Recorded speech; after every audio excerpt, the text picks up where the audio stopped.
बदलते वक्त के साथ हमारी सोसाइटी काफी लिबरल हो गई है और कुछ ऐसी बातें जो कुछ साल पहले बुरी मानी जाती थी वो अब अच्छी और एक्सेप्टेबल बन गई हैं, जो कि बहुत अच्छी बात है। लेकिन इस अच्छाई के साथ हमारे समाज के सामने कुछ प्रॉब्लम्स, कुछ बुराइयां भी खड़ी हो गई हैं।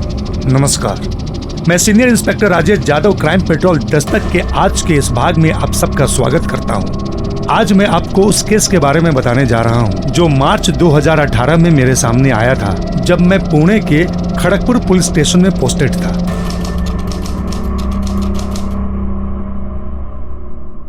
सिर्फ ध्रुव को ही नहीं, पूरे क्लास को पता चल गया कि मैडम ध्रुव को पसंद करने लगी है।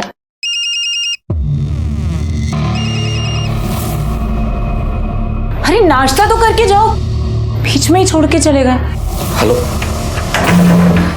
तुम्हें समझ में नहीं आता? एक बार तुम्हें मना किया था ना मैंने कि फोन मत करना। तो मेरा फोन क्यों नहीं उठा रहे थे? अरे बिजी था इसलिए नहीं उठाया फोन तुम्हारा मैंने। मकान मालिक जब भी मुझे मिलता है हमेशा यही पूछता है, आपके पति आपके साथ नहीं रहते क्या?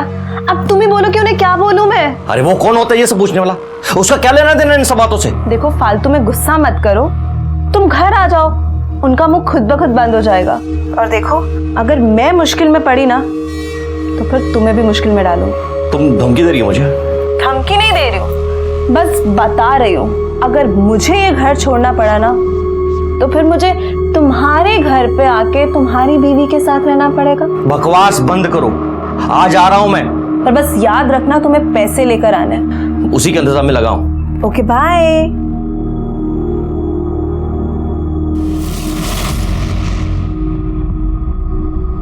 क्या बात है, कुछ ज्यादा ही परेशान लग रहे हो, कुछ प्रॉब्लम है क्या? वो ऑफिस में थोड़ी प्रॉब्लम चल रही है। अरे मैं ऑफिस के लिए लेट हो रहा हूँ, मैं देर हो गया था।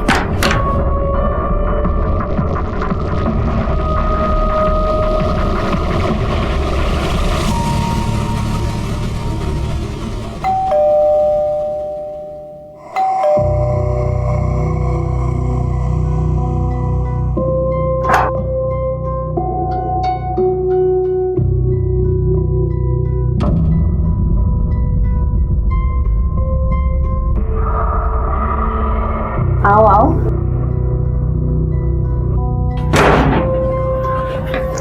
पता है मैंने तुम्हें कितना मिस किया? पता है तुम मुझे क्यों मिस कर रही थी? इसके लिए ना, लो।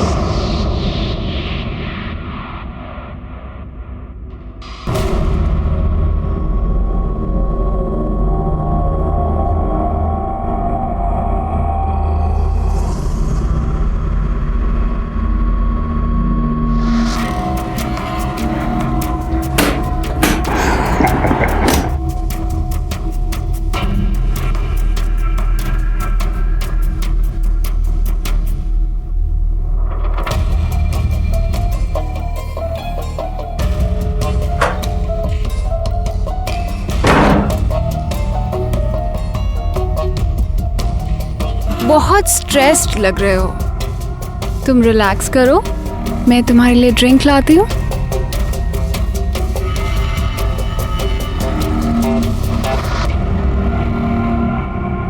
देखो, मुझे पता है कि तुम बहुत थक चुके हो, पर मुझे बताना तो पड़ेगा ना कि... मुझे याद है, अच्छी तरह से याद है मुझे, और पैसों का इंतजाम कर रहा हूं मैं। बहुत जल्द तुम्हें बाकी के पैसे मिल जाएंगे।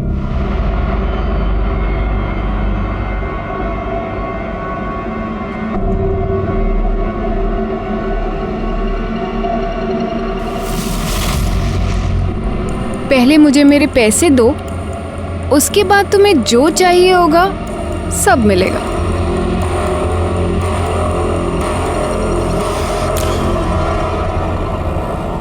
बड़ों का भी यही प्रॉब्लम है। मुझे ना रोज दो दो सब्जियां बनानी पड़ती हैं। किसी को ये नहीं पसंद है, किसी को वो नहीं पसंद है। देखो कितनी सब्जियां लेके आई। कुछ भी। बस बस बस भैया, बस। ममता देख, कुसुम आंटी आई हैं। आंटी, चल चल चल चल चल चल चल। आंटी आप कैसे हो? ये हमारे दूर की चाची हैं, इंदौर से आई हैं। अच्छा। मैं अभी मिलके आती हूँ। नमस्ते, कैसी हैं आप? ठीक। आज अचानक यहाँ पर कैसे आना हुआ? इन दोनों की बहुत याद आ रही थी, और इन दोनों को तो आती नहीं है। ऐसे देखने जाए तो किसी को नहीं आती। कोई फोन करके पूछता भी नहीं है मुझे कि जिंदा हूँ कि मर गई। नहीं, अब चलिए ना ऊपर चल के बात करते हैं। हाँ हाँ चलिए चलिए। चलो आंटी। चलो आ जाओ। अरे तुम क्यों चिंता करती हो, मैं हूं ना। मैंने तुम्हें आज तक किसी बात के लिए मना किया क्या? मैं सब कर दूंगा। तो बात यहाँ तक पहुँच चुकी है, रहे मेरे घर में रहे और गुलामी उसकी कर रहे हो। तुम गलत समझ रही हो सोनल, वो बात नहीं है। अच्छा तो क्या बात है? चल क्या रहा है? मुझसे तो कभी इतने प्यार से बात नहीं की जितनी उस कमीनी से कर रहे थे। क्या बकवास कर रही हो तुम, और किसी के भी सामने शुरू हो जाती हो तुम। एक मिनट,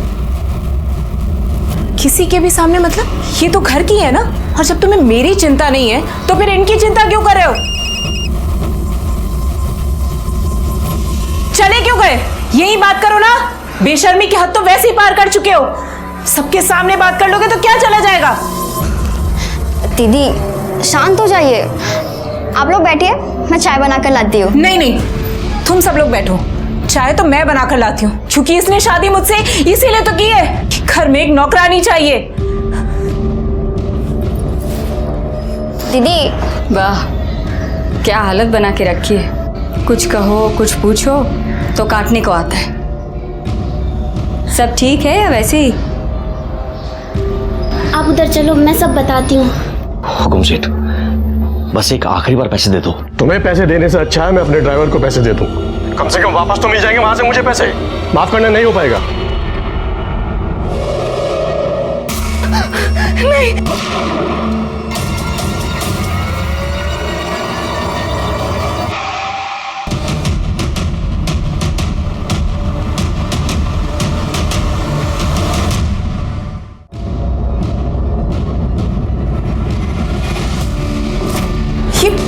ये लिपस्टिक है ना?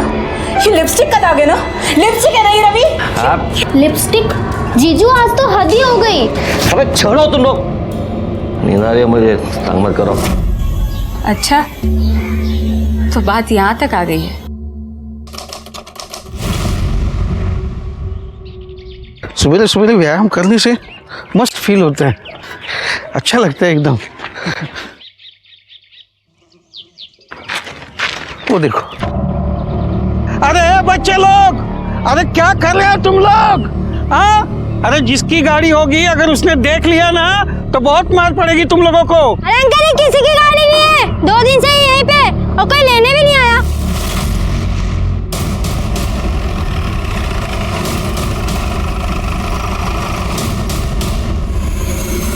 साहब, बच्चे लोग बोल रहे थे कि गाड़ी 2 दिन से इधर ही पड़ी हुई है। मुझे तभी डाउट हुआ कि कोई इतनी महंगी गाड़ी ऐसे कैसे छोड़ के जा सकता है सड़क पर, वो भी खुली हुई। इसलिए मैंने तुरंत आपको फोन कर दिया। भाग, गाड़ी मध्ये चेक करा, काही पेपर्स वगैरह काय आहे का? ओके सर, कर दे। मैडम आजूबाजूला चेक करा, काय भेटताय का? साहब, कार में बॉम्ब तो लगा के नहीं गया ना?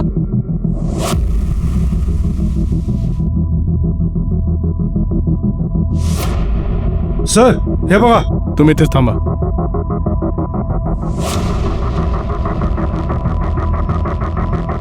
ये देखिए सर, देसी रिवॉल्वर के बुलेट्स। इसका कनेक्शन इस गाड़ी के साथ है या फिर यहाँ पे कुछ और भी वारदात हुई है? फिलहाल इसे बैलिस्टिक के लिए भेज दो। सर, गाड़ी पूरी खाली है, कोई पेपर या डॉक्यूमेंट्स नहीं मिला।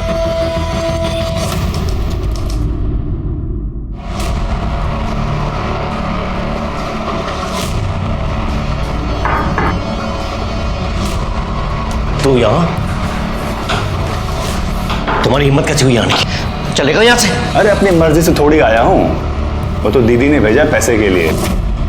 अरे भाड़ में गई तेरी दीदी, चल निकल यहाँ से, निकल। सिकोली, इसे धक्के मारकर यहाँ से बाहर निकालो।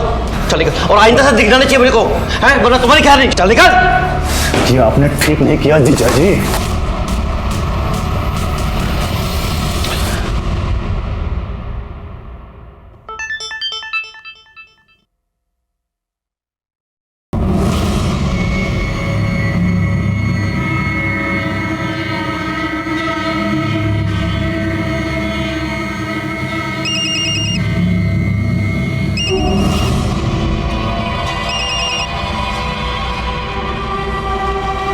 ये वीडियो क्यों भेजा तुमने मुझे?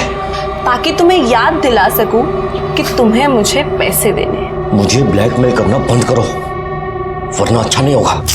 सॉरी, पर मैं भी तो वही कर रही हूँ ना जो तुमने किया।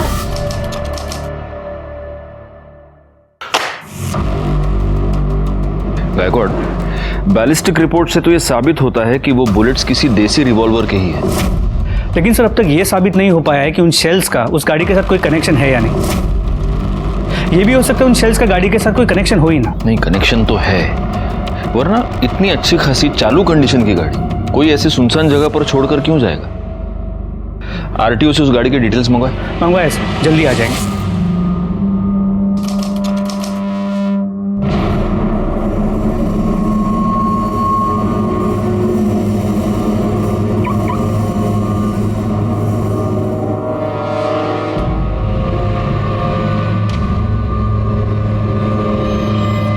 मुझे सिर्फ 2 दिन का टाइम दे दो। 2 दिन में मैं पूरे 1 करोड़ रुपए तुम्हें ला के दे दूंगा, लेकिन प्लीज मुझे इस वक्त सिर्फ 2 दिन का टाइम दे दो प्लीज। और अगर पैसे नहीं अरेंज हुए तो?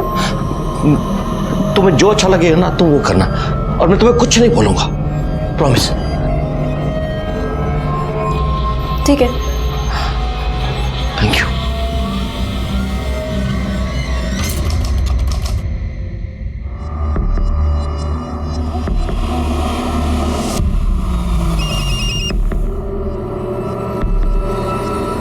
कहाँ हो तुम? 6 बज चुके और तुम अभी तक नहीं आए। हाँ, तुम्हारे घर के बाहर ही हूँ, बस 2 मिनट में आ रहा हूँ। ठीक है, जल्दी आओ।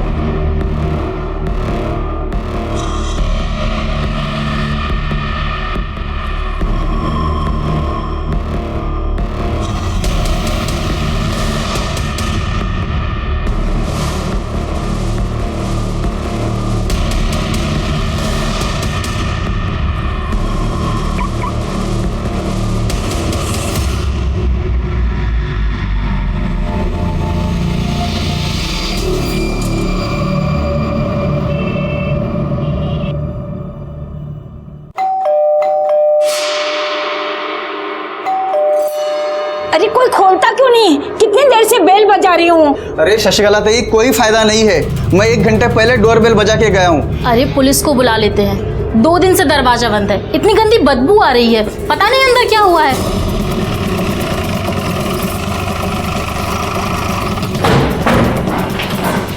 नमस्कार साहब। सर मैं शर्मा, मैंने ही आपको फ़ोन किया था। क्या हुआ?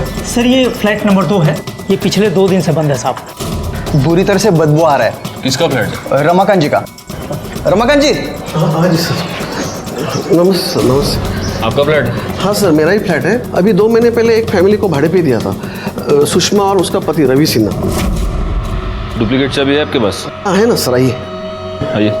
कुछ गड़बड़ लग रही है, इसीलिए आपका वेट कर रहे थे।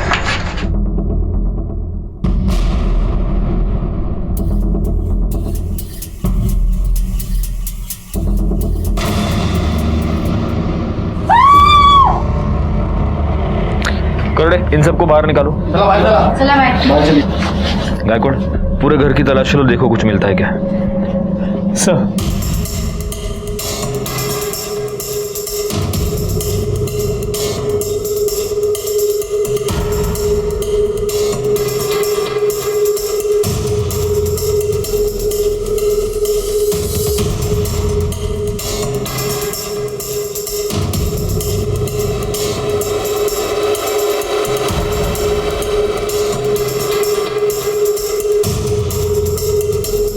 कुछ मिला? नहीं सर, कोई आईडी प्रूफ या कोई मोबाइल वगैरह कुछ नहीं मिला।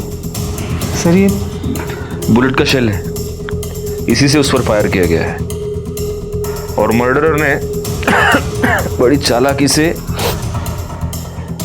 इस तकिए में से बुलेट फायर की है ताकि आवाज ना हो और वो अपना काम करके चुपचाप निकल जाए। एक काम करो गायकवाड़, रख दो उसको। इस शेल को बैलिस्टिक टेस्टिंग के लिए भेज दो और बॉडी को पोस्टमार्टम के लिए भेज दो। जी सर। सर इसके पति को तो मैंने भी 2-4 बार ही देखा था, ज़्यादातर अकेले ही रहती थी। मैंने 1-2 बार पूछा भी था तो बोली कि वो काम की वजह से ज़्यादातर बाहर ही रहते हैं। इसके पति का मोबाइल नंबर है तुम्हारे पास? हाँ हाँ है ना सर। गायकवाड़ बोला। सर रवि सिन्हा का नंबर स्विच ऑफ। अच्छा सुनिए, एक्सक्यूज मी, आप में से किसी ने भी इस फ्लैट में इन पति पत्नी के अलावा किसी को आते जाते देखा है? हाँ सर, एक लड़का आता था, मैंने पूछा भी था कि ये कौन है, तो उन्होंने बोला कि भाई है मेरा। भाई? रमाकांत जी, आपको किसी ऐसे लड़के के बारे में कुछ पता है? जी नहीं सर। अच्छा, इस लड़के का कोई मोबाइल नंबर, एड्रेस किसी के पास? नहीं सर।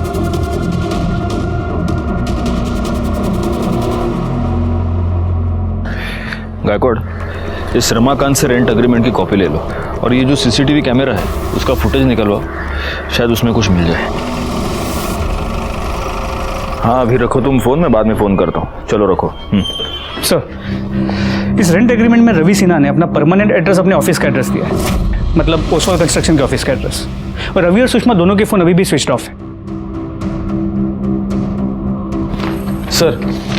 सर सुषमा जो सिम यूज़ कर रही थी, वो नंबर के लिए उसने अपने पिछले वाले फ्लैट का एड्रेस दिया था, जो 6 महीने पहले छोड़ दिया उसने।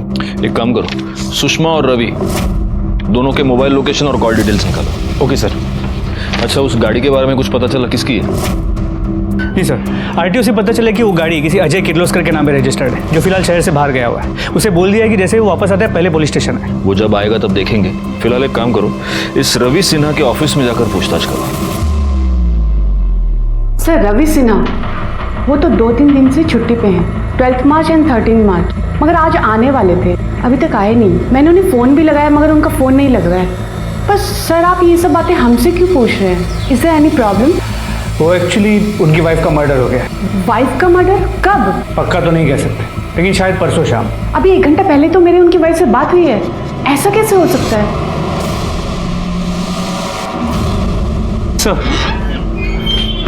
सर एक कंफ्यूजन है। रवि सिन्हा के ऑफिस के एचआर से पता चला है कि उसकी एक्चुअल वाइफ का नाम तो सोनल सिन्हा है और वो भक्ति पार्क में रहती है अपनी दोनों बहनों के साथ। तो फिर ये सुषमा सिन्हा कौन है?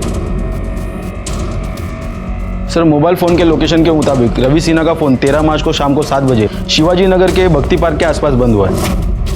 और सर सुषमा का फ़ोन रात को 10:30 बजे उसके घर से भक्ति पार्क तक ट्रैवल करता दिख रहा है और उसका फ़ोन रात को 11 बजे वही आसपास बंद हुआ है। अब इसकी जड़ तक पहुंचने के लिए हमें भक्ति पार्क ही जाना होगा, क्योंकि वहीं पर जाकर दोनों के फ़ोन स्विच ऑफ हुए हैं और भक्ति पार्क में ही इसकी सो कॉल्ड ऑफिशियल वाइफ भी रहती है। चलो। क्या वहां भी नहीं पहुंचे? प्लीज आपको कुछ भी पता लगता है तो जल्दी बताइए।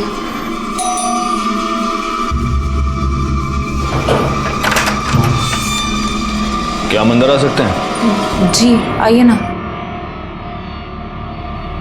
सर जीजाजी कहाँ हैं? रवि सिन्हा कहाँ है? सर पता नहीं कहाँ है वो। अभी अभी उनके ऑफिस से भी फोन आया था कि वो वहां भी नहीं पहुंचे हैं। पता नहीं बिना बताए कहाँ चले गए। आपने उन्हें आखिरी बार कब देखा था?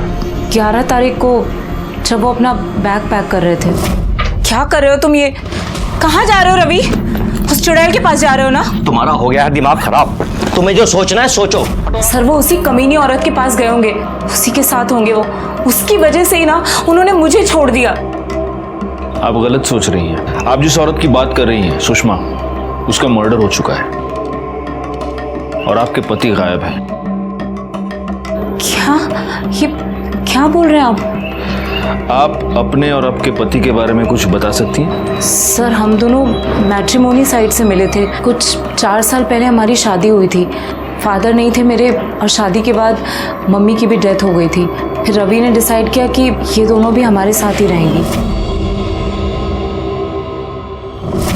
सर जीजू बहुत अच्छे हैं, उन्होंने हमेशा हमारा ध्यान अपनी बेटियों की तरह रखा, कभी फील नहीं होने दिया कि हमारे माँ बाप नहीं है। सर प्लीज़ सर जीजू को दूर दीजिए सर, प्लीज़ प्लीज़ सर। आपको यकीन है कि 11 तारीख के बाद आपके पति आपको मिले ही नहीं? नहीं सर। आप सच बोल रही हैं? क्योंकि 13 तारीख की शाम को आपके पति का फोन स्विच ऑफ होने से पहले आपके घर के पास ही दिखा है। लेकिन सर वो जब से यहाँ से गए घर कभी वापस आए नहीं और हमें तो पता भी नहीं है कि वो घर के आसपास भी आए होंगे। तो अगर आपके पति आपसे कांटेक्ट करते हैं या उनके बारे में आपको कुछ भी पता चलता है, आप सबसे पहले हमें फोन करेंगे। जी सर। चलो।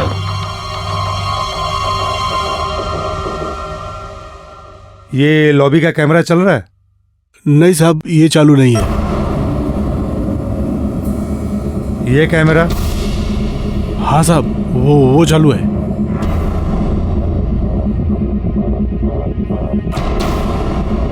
बैकवर्ड, मुझे इस कैमरे के 11 से 13 मार्च के बीच की सारी फुटेज चाहिए, और वो सोनल और उसकी दोनों बहनें ममता और कामना, उनके मोबाइल लोकेशन और कॉल डिटेल्स वो भी निकलवाओ। सर,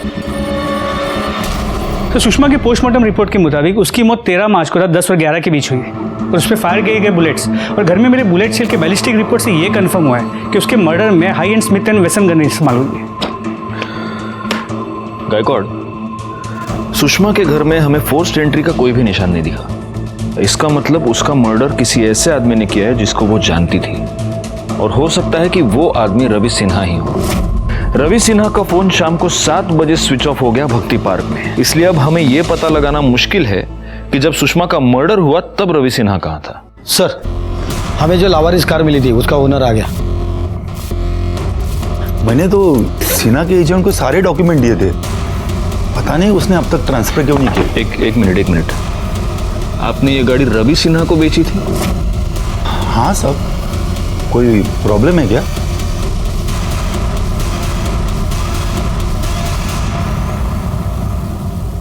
किर्लोस्कर का यह कहना है कि उसने वो गाड़ी रवि सिन्हा को बेची थी। उस गाड़ी के पास हमें जो बुलेट के शेल्स मिले वो देसी रिवॉल्वर के, और सुषमा का murder Smith and Wesson gun से किया गया है। अब इसमें बहुत सारी थियरीज निकलती है गायकवाड़। सबसे पहली थियरी ये कि ये दोनों गन्स रवि सिन्हा की है। दूसरी थियरी ये कि Smith and Wesson gun Ravi Sinha की है जिससे उसने सुषमा का मर्डर कर दिया, और किसी और ने गाड़ी के पास रवि पर देसी रिवॉल्वर से हमला कर दिया। और तीसरी थियरी ये कि देसी रिवॉल्वर रवि का है और किसी और ने सुषमा पर स्मिथ एंड वेसन गन से हमला कर दिया। सर, एक पॉसिबिलिटी तो ये भी है कि उस देसी रिवॉल्वर की बुलेट्स का रवि सिन्हा और सुषमा के मर्डर्स के साथ कोई रिलेशन ही ना हो। सर, सुषमा और रवि सिन्हा के घर के आसपास के सीसीटीवी फुटेज आ गए। पॉज करो। गायकवाड़, इस फुटेज से ये तो पता चल रहा है कि ये जो व्हाइट कलर की गाड़ी ये रवि की है, और ये भी कि शायद सोनल सच ही बोल रही है। वाकई में 11 तारीख को शाम को रवि निकल गया है घर से। कुछ देखो, ये देखिए सर, 13 मार्च का फुटेज। शाम को 7:30 बजे ऐसे ही गाड़ी अंदर आते हुए दिख रही है। एक मिनट पॉज करो, जूम करो। सर, ये तो रवि की गाड़ी, नंबर देखिए। मतलब यहाँ पर भी सोनल सच ही बोल रही है। रवि शाम को 7:30 बजे अपने बिल्डिंग में वापस आया है, लेकिन वो अपने पार्किंग तक भी नहीं गया, यहीं से यूटर्न लेके वो वापस चला गया। करड़े काम करा, विक्रांत नगर का फुटेज निकलवा। सर, ये देखिए सर, सुषमा की बिल्डिंग का 6 बजे का फुटेज। ये रवि सिन्हा की गाड़ी आई। ये एक मिनट, रिकॉर्ड पॉज करो, पीछे लो। हाँ, यार पॉज करो, ये जूम करो। ये देखो इसके ये पीछे क्या है? सर, ये तो गन लग रही है। इसका मतलब ये शाम को 6 बजे ही गन लेकर सुषमा के घर गया था, लेकिन पीएम रिपोर्ट के मुताबिक तो सुषमा का मर्डर रात को 10 से 11 के बीच हुआ है। ओह, तो ये शाम को 6 बजे गन लेकर सुषमा के घर गया, लेकिन तब ये सुषमा का मर्डर कर नहीं पाया। फिर ये वापस भक्ति पार्क अपने घर गया, फिर ये भक्ति पार्क से निकला और रात को ये सुषमा का मर्डर करने के लिए वापस गया। एक काम करो, रात को 10 बजे का फुटेज चेक करो।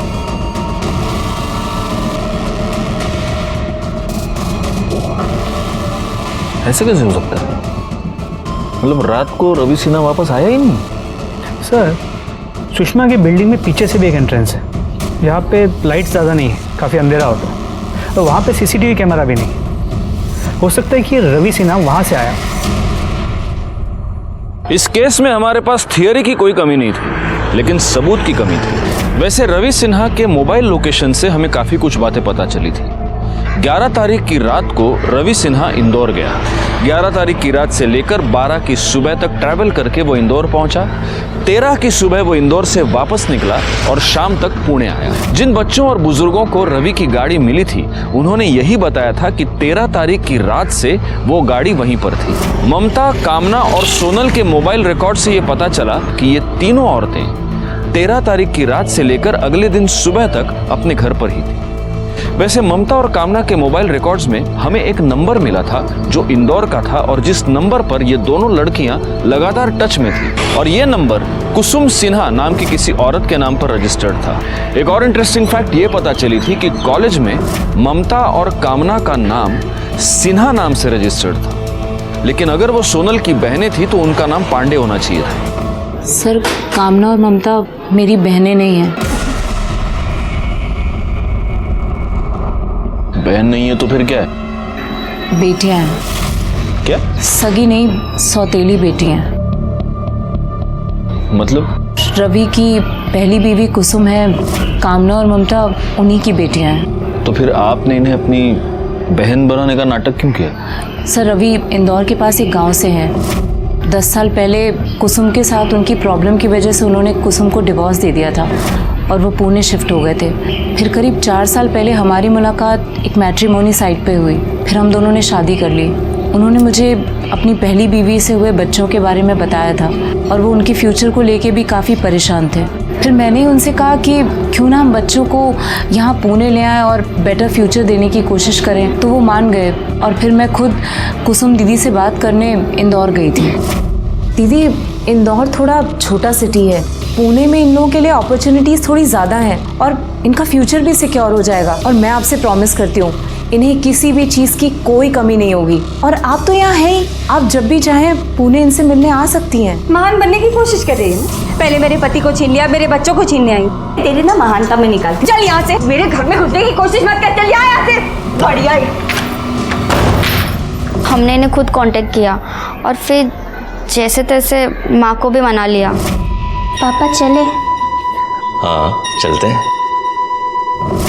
तब से ये दोनों यहाँ रहने लगी और रवि तो आज भी कुसुम दीदी को उनका खर्चा देते हैं। नहीं, लेकिन अभी भी मेरे एक बात समझ में नहीं आ रही कि रवि अपनी ही बेटियों को अपनी सालिया बनाकर यहाँ पर क्यों रख रहा था? सर, उन्हें लगता था कि अगर वो इन्हें अपनी बेटियाँ बताएंगे तो उनके करियर में प्रॉब्लम हो सकती है। उनके ऑफिस में कोई नहीं जानता था कि उनकी पहले भी एक शादी हो चुकी है और उससे उन्हें बच्चे हैं। खैर, 11 तारीख के बाद रवि ने आपसे कांटेक्ट करने की कोई कोशिश की? उसकी कोई खबर? नहीं सर। हाँ बोलो। ठीक है, हम वहाँ आते हैं। सर, एक आदमी की डेड बॉडी मिली है। कहाँ पर? सर, उस दिन में जो गाड़ी मिली थी उसके पास एक मटन शॉप है, उसके पीछे। ये रुक, पुलिस आ गई, फोन रख। साहब, मैं रमज़ान, मैं ही आपको फ़ोन किया था। आओ पीछे की साइड में।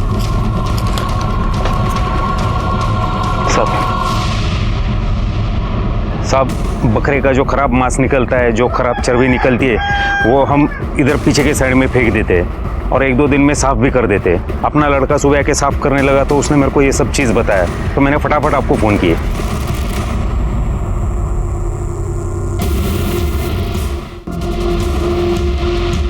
सर, पेट में मल्टीपल स्टैबिंग की गई और शायद मौत की वजह भी यही है और चेहरा भी बुरी तरह कुचला गया है।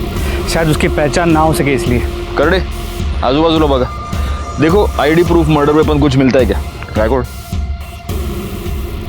इसका और कामना और ममता का डीएनए मैच करके देखो। मेरा 6th सेंस ये कह रहा है कि शायद ये रवि सिन्हा है।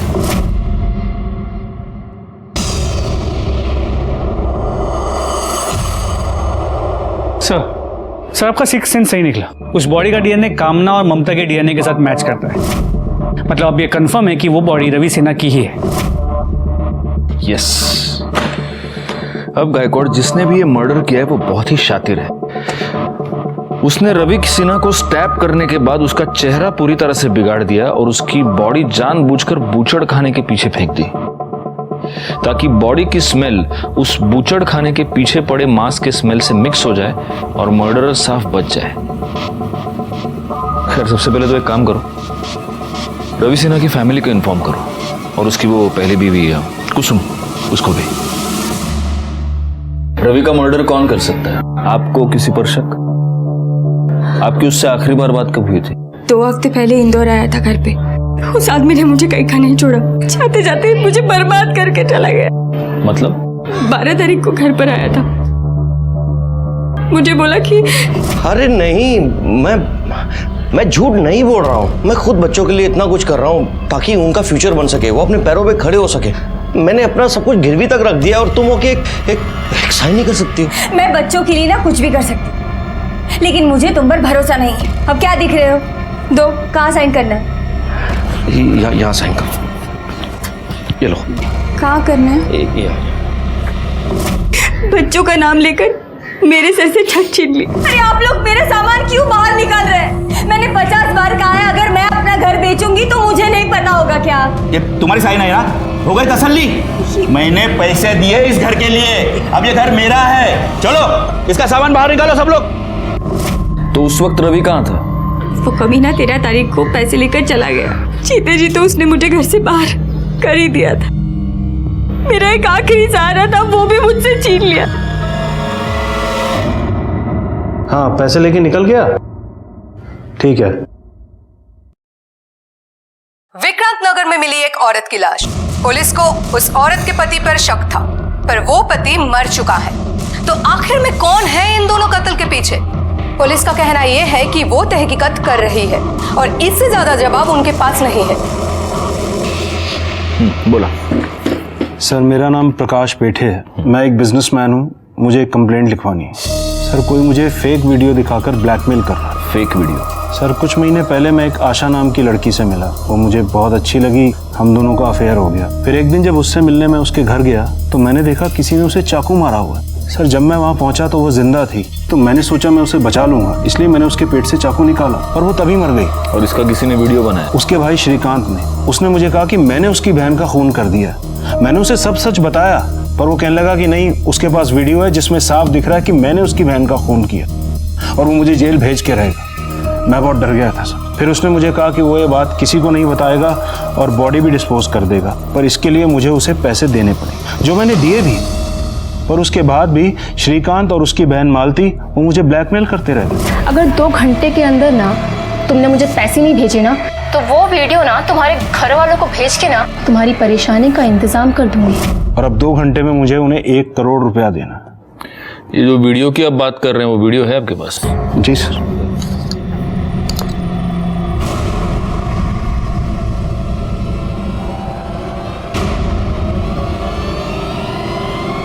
एक मिनट, इस वीडियो में ये जो लड़की दिख रही है, ये क्या नाम बताया ना? आशा? जी। नहीं, आशा नहीं, ये तो सुषमा है और इसका मर्डर 13 तारीख को हुआ है। एग्जैक्टली सर, मैं भी यही कह रहा हूँ। एक लड़की 2 बार कैसे मर सकती? गायकवाड़, ये कोई बहुत बड़ा स्कैम लग रहा है।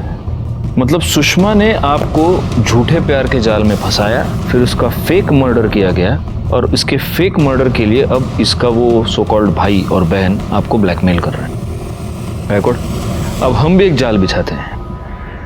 उस जाल में शायद ये असली कल्प्रिट पकड़े जाएं।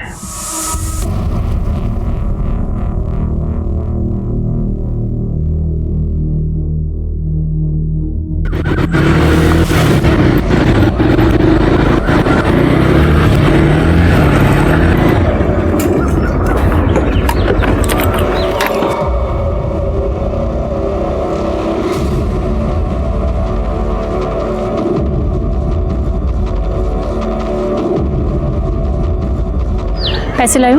लाया हूँ।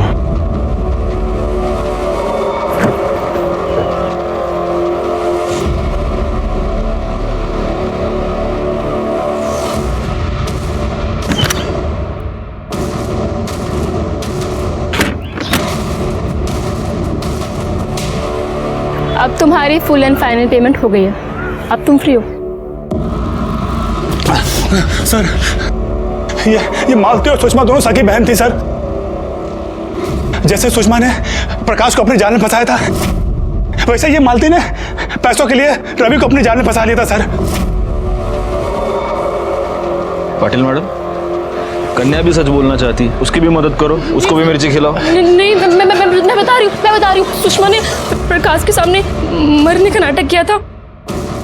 वैसे मैंने भी रवि के सामने मरने का नाटक किया और सुरेन ने उसका वीडियो बनाया था। सुरेन ने रवि को भी लाश को ठिकाने लगाने के बदले में पैसे मांगे थे। पहले तो रवि बहुत रोया, बहुत गिड़गिड़ाया, लेकिन जब सुषमा ने उसे धमकी दी कि अगर उसने पैसे नहीं दिए तो वो वीडियो उसकी वाइफ को भेज देगी। तब वो मान गया। तो सुषमा और रवि की वाकई में शादी हुई थी? नहीं सर, वो लोग झूठ बोलकर विक्रांत नगर में रहते थे। अरे तू सच में इनका भाई है क्या? नहीं सर, मैं इनका कोई भाई नहीं था, इनसे हमारा कोई रिश्ता ही नहीं था सर। इन लोगों ने हमको पैसों के लिए हायर किया था। तो जिस दिन सुषमा की मौत हुई तो उसके साथ था? हाँ सर, साथ में था सर, लेकिन 9:45 तक मैं वहां से निकल गया था। तो ये भी तो हो सकता है कि जो पैसे रवि ने सुषमा को दिए थे वो पैसे तूने लिए, तूने सुषमा का मर्डर किया और फिर तू वहां से गया। अरे सर, मैं सच कह रहा हूँ सर, मैंने किसी का खून नहीं किया है सर। हाँ सर, ये सही बोल रहा है, इसने नहीं मारा उसे। उस दिन 10 बजे के तकरीबन रवि का दिया हुआ 1 करोड़ रुपए लेके वे मेरे पास आया था। सुषमा की मौत की वजह से हम लोग फंस सकते थे, इसलिए हमने सोचा कि हम लोग प्रकाश से 1 करोड़ रुपया और निकलवाएंगे और हमेशा के लिए पुणे छोड़ देंगे। हाँ सर, ऐसा ही प्लान किया था हम लोगों ने। रवि के पास सुषमा के मर्डर का मोटिव था, लेकिन पोस्टमार्टम रिपोर्ट के मुताबिक रवि की मौत 13 तारीख को शाम 6 से 8 के बीच हुई थी, जबकि सुषमा की मौत 13 तारीख को रात 10 से 11 के बीच। यानी रवि सुषमा से पहले मर चुका था। रवि की मौत ने उसे इनोसेंट साबित कर दिया। ना ही रवि के केस में हमारे पास कोई क्लू था और ना ही सुषमा के। तभी हमने कामना के कॉल रिकॉर्ड से वो नंबर निकाले जिनसे वो लगातार टच में थी। उसमें से एक नंबर 13 तारीख को शाम 5 बजे से लेकर रात को 11 बजे तक उसके घर के पास एक्टिव था। जब हमने पूछताछ की तो हमें ये पता चला।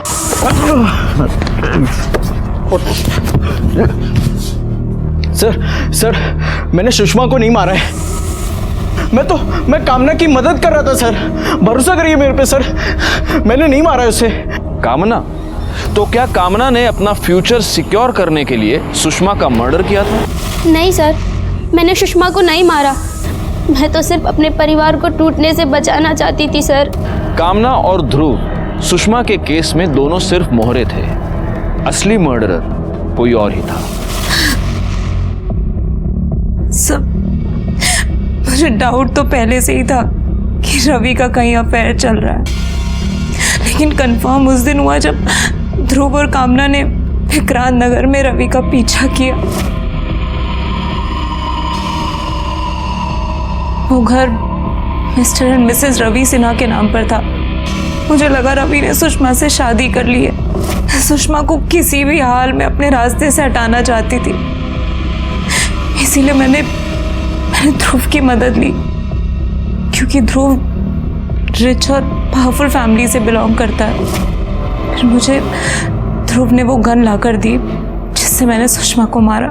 13 तारीख की शाम को हम तीनों ने अपना फ़ोन साइलेंट पे करके घर पे ही छोड़ दिया था। फिर हम लोग प्लान के मुताबिक सुषमा के घर के बाहर पीछे के रास्ते से पहुंचे।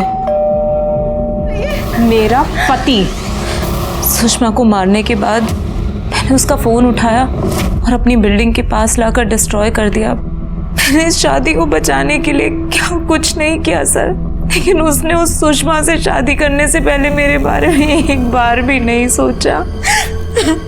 सोनल, तुम्हारी जानकारी के लिए बता देता हूँ, रवि और सुषमा की शादी कभी नहीं हुई थी। सुषमा, उसका भाई और उसकी बहन मालती, तीनों ने मिलकर रवि को झूठे प्यार के जाल में फंसाया था और वो तीनों उसे ब्लैकमेल कर रहे थे। सुषमा का मर्डर केस तो सॉल्व हो गया, लेकिन रवि का मर्डर किसने किया है? सोनल अपने पति का मर्डर नहीं कर सकती क्योंकि वो अपने पति को अपने पास वापस लाना चाहती थी, और इन दोनों लड़कियों का तो उनके बाप के अलावा कोई फ्यूचर ही नहीं था। समझ में नहीं आता रवि को मारने का मोटिव किसके पास था।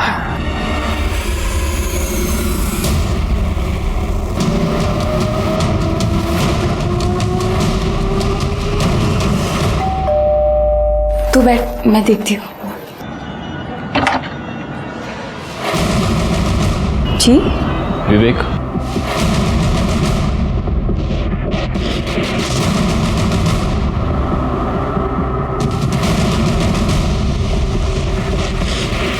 विवेक सिन्हा, महाराष्ट्र पुलिस।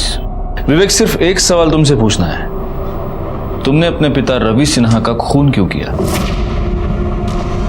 सर आप ये क्या कह रहे हैं? जो सच है वही बोल रहा हूँ। जैसे कि 13 मार्च को आपका बेटा पुणे गया था, रवि इंदौर से पुणे गया और उसके पीछे पीछे ये भी गया, और ये मैं नहीं कह रहा, ये इसके मोबाइल की लोकेशन कह रही है। देखो, हम ये कंफर्म जानते हैं कि तुमने अपने पिता का खून किया है। अब अच्छा होगा अगर तुम ही बता दो कि कैसे किया और क्यों किया। क्योंकि वो बहुत ही कमीना बाप था। 10 साल पहले सोनल से शादी करने के लिए मेरी माँ को छोड़कर चला गया। मेरे लिए नहीं तो बच्चों के लिए रुक जाइए। ऐसा मत कीजिए, ऐसा मत कीजिए। फिर मेरी बहनों को भी हमसे अलग कर दिया उसने। कामना ममता, अगर तुम दोनों यहाँ से गई तो हमारा तुमसे कोई रिश्ता नहीं रहेगा।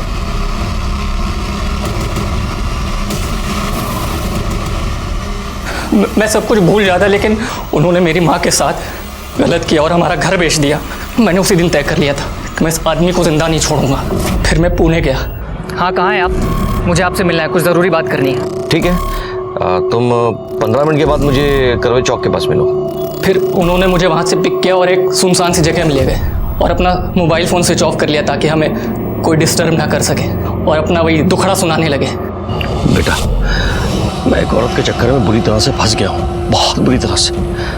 अगर मैं उसे पैसे नहीं देता ना तो वो मुझे बर्बाद कर देती। बेटा, मैं बहुत जल्द तेरी मम्मी का घर तुझे वापस दिलवा दूंगा। मुझे उससे कोई मतलब नहीं, मुझे मेरी माँ का घर वापस चाहिए बस, वरना मैं तुझे जिंदा नहीं छोड़ूंगा। अरे बदतमीज, अपने बाप के छोड़ छोड़, मुझे मेरी माँ का घर वापस चाहिए। समझ में नहीं आ रहा तुझे? समझ में नहीं आ रहा? वापस कर।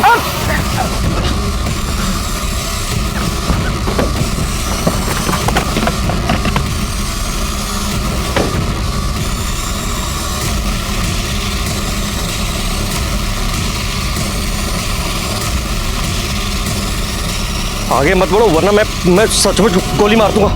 कुचड़ खाने के पीछे फेंक दी। चाकू मैंने रास्ते में एक नदी में फेंक दिया था।